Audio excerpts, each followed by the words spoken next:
નમસ્કાર ખેડૂત મિત્રો, નિગમ બીજ પ્રાઇવેટ લિમિટેડ કંપની વતી આપ સૌનું હાર્દિક સ્વાગત છે। તો આજ રોજ ફરી એક વખત ટંકારા તાલુકાનું એક ગામ છે ગણેશપર ગામ, કે જ્યાં આપણા સારા એવા ડીલર દુર્ગા એગ્રો સેન્ટર વતી વસંતભાઈ કે જે આપણી સાથે છે, અને આપણી નિગમ બીજ પ્રાઇવેટ લિમિટેડ કંપનીની એક વેરાયટી આવે છે નિગમ મોહિની, જે 95 થી 105 દિવસની અંદર પાકતી જાત છે અને ઉભળી જાત છે, જેનું વાવેતર એને પહેલી વખત એમના ખેતરમાં કરેલું છે। તો એમની પાસેથી થોડોક અભિપ્રાય લઈએ કે કેવું લાગ્યું એમને પહેલું વર્ષ છે ને વાવેતર કર્યું તો નિગમ મોહિનીનું। તમે આ નિગમ મોહિની વાવી છે તો ક્યારનું વાવેતર છે આ?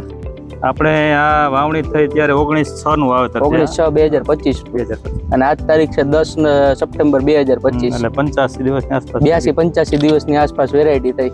તો આ વેરાયટીની ખાસિયત કઈ તમને લાગી આમ અલગ બીજી વેરાયટી કરતા? વાવવા જેવી ખરી, એનું કારણ છે કે આના પોપટા એકદમ મોટા અને દાણા એકદમ ભરાવદાર છે। આમ ખોલવું હોય ને તો એકદમ કઠણ છે દાણો, કઠણ નકર દાણો છે અને વેલી પાકતી જાત છે। ઓછા પાણી હોય કોઈને તો વાવવા જેવી ખરી। અમારા વિસ્તારમાં અમે ઓછા વરસાદ હોય તો વાવવા જેવી ખરી, અને નકોર પોપટો એટલે વજન પૂરો થાય, પોપટો વજન વાળો થાય એવું છે। કેટલું ઉત્પાદન થયું આમાં આશરે?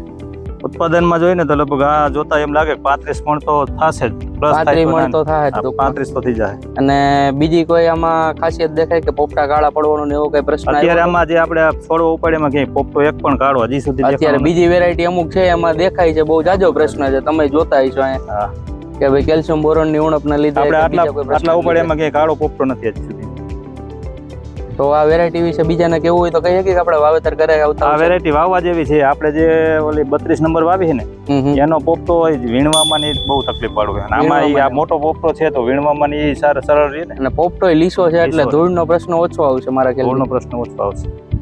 તો આવતા વર્ષે ખેડૂત મિત્રને વાવવાની ભલામણ કરી હતી નિગમ? આવતા વર્ષે વાવી હોય તો ખેડૂતોને વાવવા જેવી ખરી વેરાયટી નિગમ મોહિની વેરાયટી નામ છે।